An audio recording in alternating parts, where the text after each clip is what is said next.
গোরা চাঁদে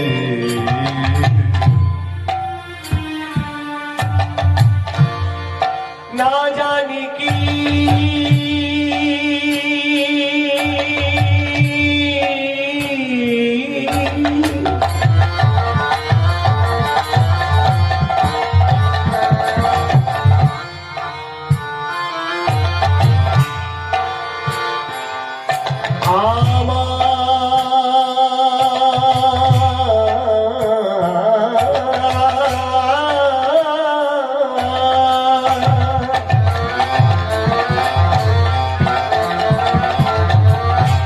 আমার আমার গোরা চাঁদে না জানি কি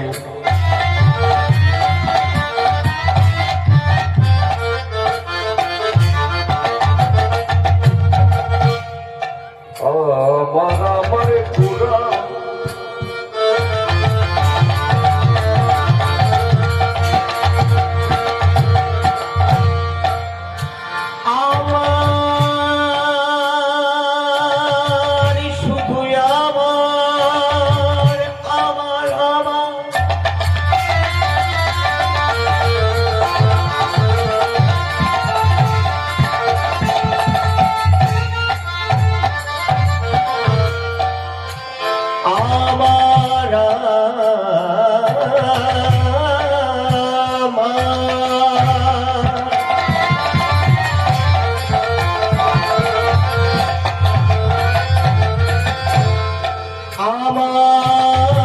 আমার গোরা গোরা গোরা গোরা গোরা গোরা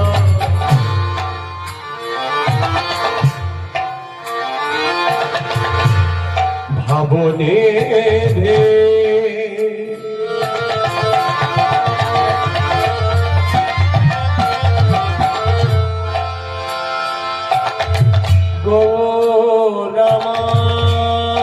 গৌরামার গৌরামার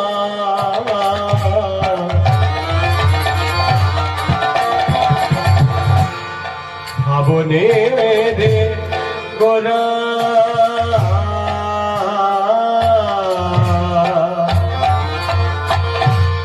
না জানি কি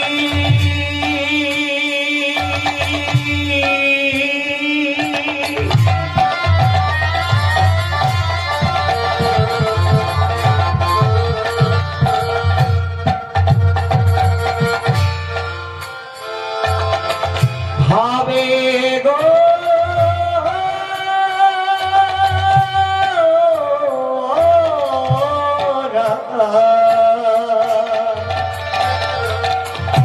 ওরার কোন ভাব মনে মনে রে না জানি কি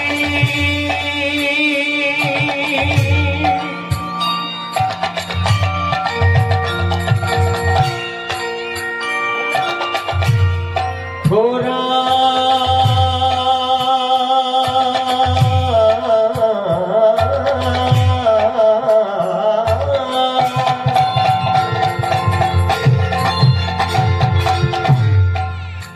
আমার গোরা গোরার মনে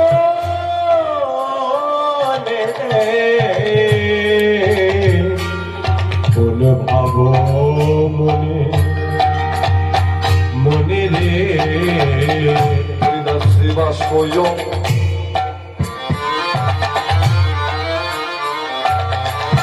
প্রাণে গোরা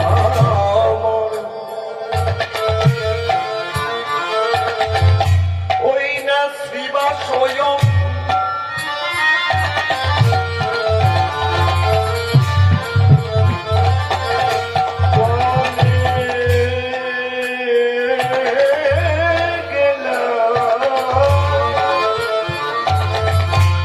শ্রীবাসয়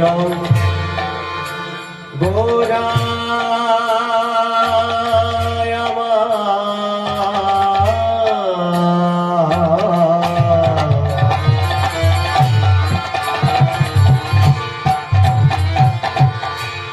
শ্রীবাসয় গনে গেলা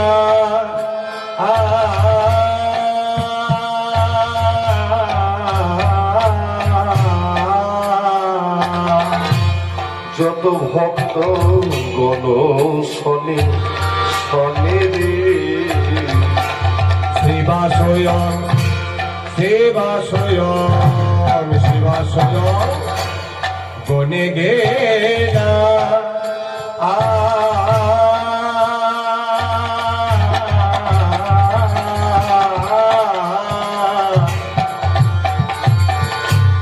ভগত গণ শনে শনে রে। আজ মহাপ্রভুর ভাবের গতি বুঝতে পারি কি? আরে কি বা বোঝে রে আমি কে বা বোঝে রে, কি বা বোঝে রে কে বা বোঝে রে, আমার গৌর হরি ভাবের গতি কি বা বোঝে আমার গৌর হরির ভাবের গতি কে বা বোঝে রে,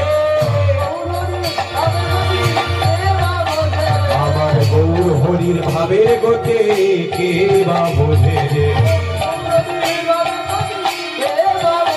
আমার শ্রী গৌরাঙ্গের ভাবের গতি কি বা বোঝে আমার শ্রী গৌরাঙ্গের ভাবের গতি কে বা বোঝে রে, বলে তারাই তো বোঝে ভাব তারাই তো বোঝে রে। দাঁড়াও, বলছে তারাই তো বোঝে রে। তারা মানে এখানে তারা বলতে কাদের বোঝাচ্ছে? আজকে দেখুন, আপনাদেরকে আমার মহাপ্রভু কৃপা করে করুণা করে এখানে আনয়ন করেছে। আজকে তার ভাবে ভাবিত হবার জন্য আপনাদেরকে ভক্তি রসে এখানে টেনে এনেছে। আপনারা ছাড়া যারা এখনো ঘরে বসে রয়েছে, সংসারের কাজে আছিলায় সংসার বন্ধনে বন্ধিত হয়ে আছে, তারা বুঝবে। এখানে যারা আসতে পেরেছে, মহাপ্রভু যাদের নিয়ে আসতে পেরেছে, বলছে তারাই তো বোঝে রে ভাব তারাই তো বোঝে রে, তারাই তো বোঝে রে, তারাই তো বোঝে রে, আলে জনে বোঝে না ভাব তারাই তো বোঝে রে আমার আমি জনে বোঝে না ভাব তারাই তো বোঝে রে, জনে বোঝে না ভাব তারাই তো বোঝে আবার আনে জনে বোঝে না আমার ভাব, কৃপা করে যাদের আনে জনে বোঝে না ভাব, আনে জনে বোঝে না ভাব, জনে বোঝে না ভাব, কৃপা করে যাদের বোঝায় আনে জনে তারাই তো বোঝে রে।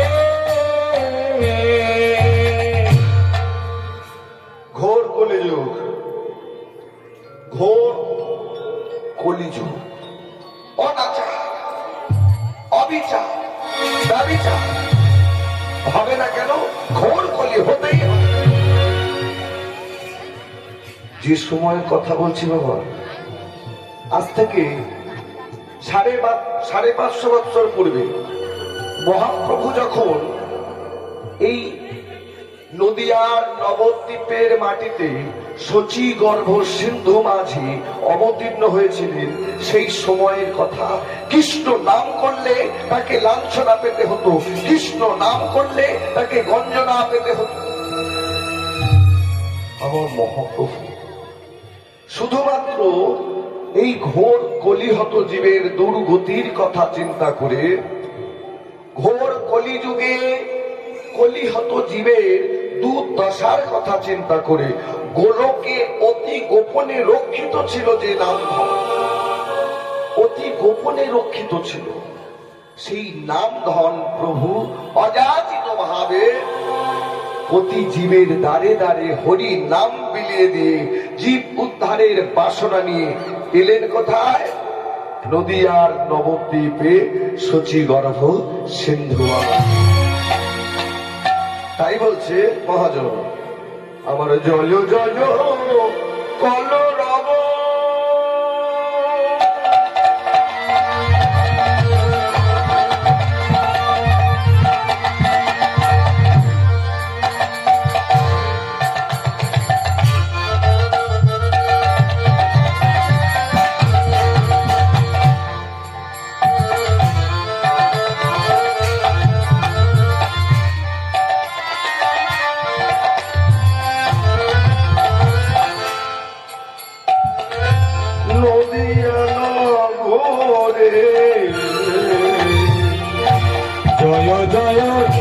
জয় জয় কল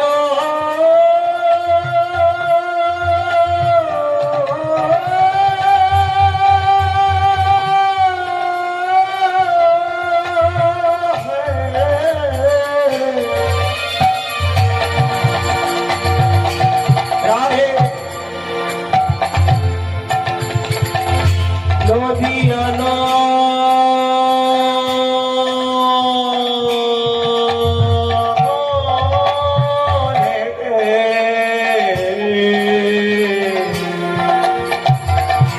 জয় জয়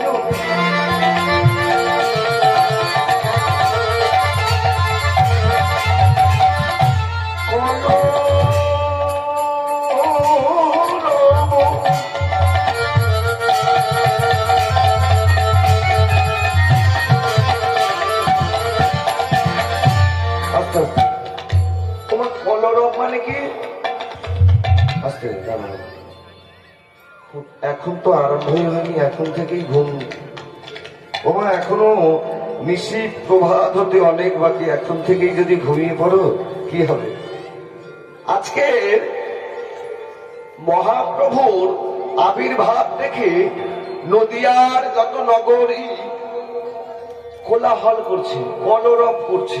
কলরব মানে কি? চিৎকার চেঁচামেচি, হই হট্টগোল। আজকের মহাপ্রভুর আবির্ভাব জেনে এখানে কলরব হচ্ছে না তো? উলুধ্বনি, করতালের ধ্বনি একসাথে, সবাই একসাথে জয় জয় কলরব।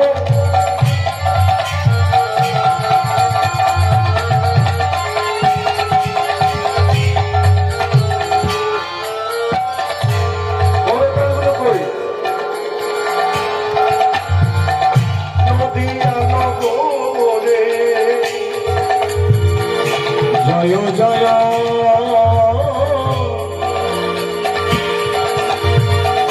প্রাণে গোরা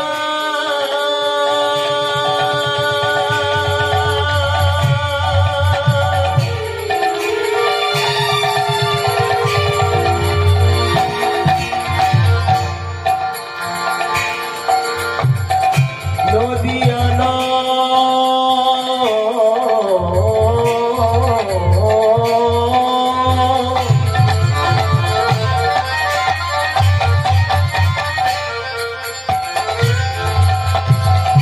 নদিয়ানা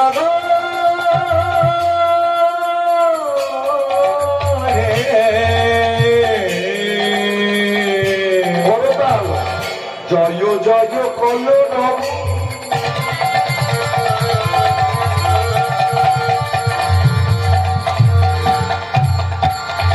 নদিয়া নগরে জয় জয় কলরব। উলুধ্বনি মায়েরা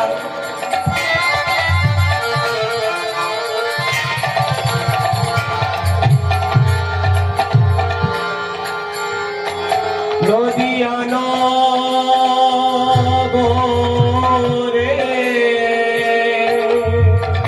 সোনার গৌর জন্ম নিল সচির উদরে। সোনার গৌর জন্ম নিল সচির উদরে। সোনার গৌর জন্ম নিল উদরে। আনন্দ আর ধরে না রে, আনন্দ আর ধরে, আমারে আনন্দ আর ধরে না রে। আনন্দ আর ধরে না রে, আনন্দ আর ধরে না রে। সোনার গৌর হেরে বলে আনন্দ আর ধরে না। আমার সোনার গৌর হেরবে বলে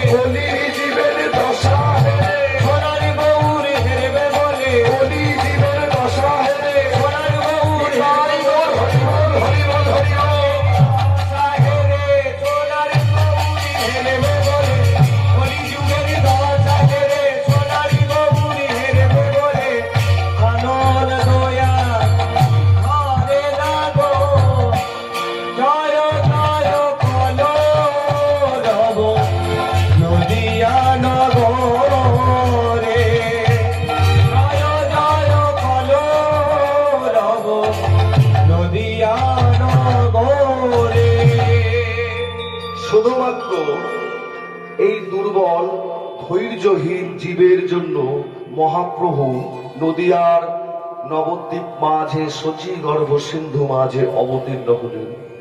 আমরা কথায় কথায় বলে থাকি একটা ভুল কথা, কি বলুন তো? ঘোর কলি, অনাচার, অবিচার, ব্যভিচার হবে না কেন? ঘোর কলি হতেই হবে। হ্যাঁ গো, ঘোর কলি কখন? এখন কলির বয়স কত? ঘোর কলি বা বলি কেন আমরা? বলছে দেখবেন, সত্য যুগের পরমায়ু হচ্ছে 17,28,000 বছর, ত্রেতার পরমায়ু 12,96,000 বছর, দাপরের পরমায়ু 8,64,000 বছর, আর কলিযুগের পরমায়ু 4,32,000 বছর। তাহলে এই 4,32,000 হাফ গেলে তবে তো ঘোর কলি হবে। এখন বয়স কত কলির? কত বয়স শুনবেন? বলছে কলিযুগের সূত্রপাত ধরা হয় যেদিন পরীক্ষিত মহারাজের স্বর্ণ মুকুট ধারণ করেছিলেন, সেদিন থেকে কলিযুগের সূত্রপাত সূচনা ধরা হয়। সালটা ছিল 3001 খ্রিস্টপূর্বাব্দ, অর্থাৎ যীশু খ্রিস্টের জন্মের 3001 খ্রিস্টপূর্বাব্দে। আর এখন চলছে কত? 2025 খ্রিস্টাব্দ, মানে যীশু খ্রিস্টের জন্মের পর 2025, আর ওদিকে জন্মের আগে 3001। বর্তমান কলির বয়স কত এখন? 5024 বছর। বর্তমান কলির পরমায়ু চলছে এখন 5024 বছর। তাহলে পরমায়ু কত? 4,32,000 বছর। তাহলে ঘোর কলি বলছি যে অনাচার, অবিচার, ব্যভিচার হবে না কেন? ঘোর কলি বলছে দেখো, ঘোর কলি কেন বলি? একদিন পঞ্চ পাণ্ডবের রাজসভায় একজন কালো মতো মানুষ তার 5 রঙের 5টা ঘোড়া নিয়ে উপস্থিত হয়েছে। 5 রঙের 5টা ঘোড়া। তা আগেকার দিনে নিয়ম ছিল, দ্বারে যদি কেউ আসে ঘন্টা ধ্বনি করবে, মানে এখন যেমন কলিং বেল সুইচ মেরে দিলে চলে আসে, আগেকার দিনে নিয়ম ছিল ঘন্টা ধ্বনি করবে। এখন ওই কালো মতো মানুষটা কাউকে পাওয়ার জন্য পঞ্চপাণ্ডব 5 ভাই তারে ঘন্টার ধ্বনি করেছে। ঘন্টার ধ্বনি শ্রবণ করে যুধিষ্ঠির মহারাজ ভীমকে বলছে, ভীম দেখো না, দেখো দ্বারে কে এসেছে, কে এসেছে একবার দেখে এসো। ভীম দাদার কথা মতো বাইরে গেল, এসে দেখছে একজনে কালো মতো মানুষ 5 রঙের 5টা ঘোড়া নিয়ে দাঁড়িয়ে রয়েছে। কে তুমি? তোমায় বলছি, কে তুমি? বলছে দেখো, আমায় না চিনলেও হবে, আমি কিন্তু তোমাদের চিনতে পেরেছি। বলছে আপনি আমার নাম জানেন? বলছে শুধু নাম নয়, তোমার সমস্ত কর্মের গুণও আমার জানা আছে। আস্তে দেখবেন মা, যে মানুষটা আমার কোনো গুরু রহস্য জেনে যায়, আমি চেষ্টা করব তার থেকে এড়িয়ে যাওয়ার। ঠিক এই ভুলটাই করলেন ভীম। বলছে তুমি কালো হলে কি হবে, তোমার ওই 5 রঙের 5টা ঘোড়া কিন্তু অতীব সুন্দর। বলছে এত সুন্দর ঘোড়া দেবে আমাকে?